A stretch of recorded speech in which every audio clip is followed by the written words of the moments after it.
नमस्कार, आप देख रहे हैं मॉर्निंग समाचार 24 लाइव नाउ।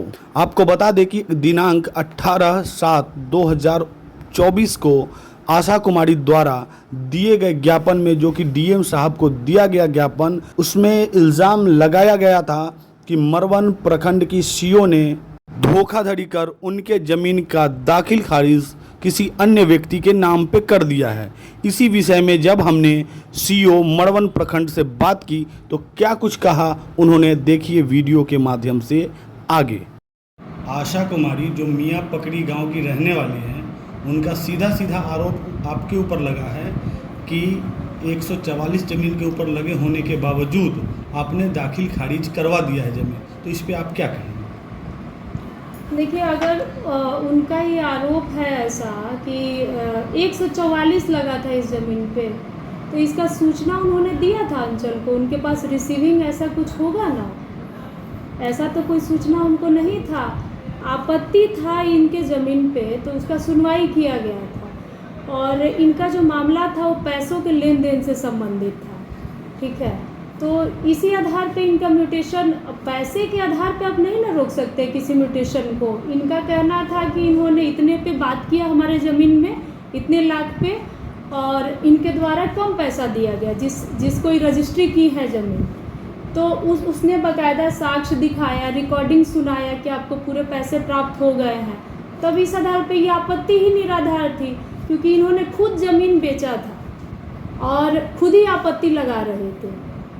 तो इस आधार पर अब म्यूटेशन को राजस्व जितना भी कागज़ था उससे मिलान किया गया, वो सब सही पाया गया, तब म्यूटेशन हुआ है। कल उनके द्वारा डीएम कार्यालय में ज्ञापन सौंपा गया कि जिसमें आपके नाम को डायरेक्ट चर्चित करते हुए ये बताया गया कि आपके द्वारा सामने वाले पक्ष से पैसा लेकर के इस कार्य को किया गया। इस पे क्या कहेंगे?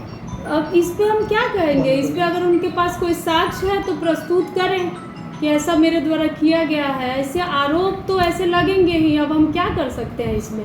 हम क्या बोल सकते हैं कि हम नहीं लिए हैं या लिए हैं? अभी तो साक्ष्य प्रस्तुत करें वो, अगर उनके पास साक्ष्य है तो। साथ ही आशा कुमारी जो महिला है, उनका आपके ऊपर एक और एलिगेशन लग रहा है कि जब मैं इस मामले को लेकर के कार्यालय, यहाँ पर अंचल कार्यालय मरवन में जब आया था आपके ऑफिस में, तो आपने दलित महिला समझ करके उनको जाति सूचक शब्द बोल के डांट फटकार कर दी। देखिए, हम जब भी सुनवाई करते हैं तो मेरे पास और भी लोग रहते हैं, हम अकेले तो रहते नहीं हैं, और उनका जाति हमको कैसे पता चलेगा? 10 मिनट की सुनवाई या 5 मिनट की सुनवाई होती है, दोनों पक्ष उसमें उपस्थित रहते हैं। ऐसा नहीं है कि एक पक्षीय सुनवाई होती है कि जिसका कागज़ है उसका सुनवाई किया गया और विपक्षी को नहीं बुलाया गया। दोनों पक्ष को नोटिस होता है, तामिला होता है, दोनों पक्ष उपस्थित रहते हैं। इसके अलावा भी दोनों पक्ष आते हैं तो एक दो और लोगों को लेके आते हैं।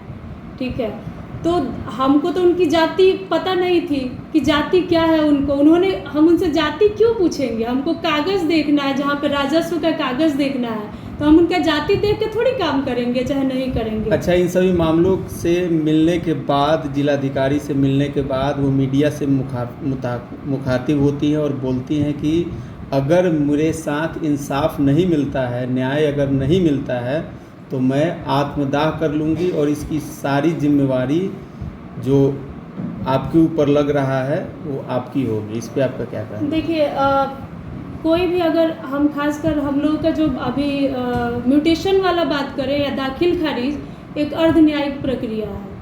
ठीक है, अगर कोई मेरे जो भी मैंने आदेश पारित किया है उससे असंतुष्ट है तो वो DCLR सर के यहाँ पे अपील कर सकता है, ADM सर के यहाँ से पे अपील कर सकता है। बाकायदा इसका हिरार्की बना हुआ है, कोई एक चैनल है नहीं। उनको इंसाफ, अगर हमने उनको ऐसा लगता है कि उनके साथ इंसाफ नहीं हुआ है, तो DCLR कोर्ट में अपील करके वो अपना ज़मीन दोबारा वापस ले सकती है। वो तो टूट जाएगा म्यूटेशन, तो कोई बड़ी बात नहीं है। आदेश जो है, आदेश पलटता भी है। ऐसा नहीं है कि अगर उनके साथ गलत हुआ है तो अपील कर दे वो। अगर वो आपसे फिर मिल करके फिर से मामले की निष्पक्ष जांच के लिए आपके पास आती हैं, तो क्या आपका सहयोग रहेगा? सहयोग, देखिए, म्यूटेशन अगर हो गया है तो यहाँ से तो अब कुछ नहीं होगा। उसको तुड़वाना भी है तो DCLR सर के यहाँ पे ही उनको जाना पड़ेगा और वहीं पे अपील करना पड़ेगा।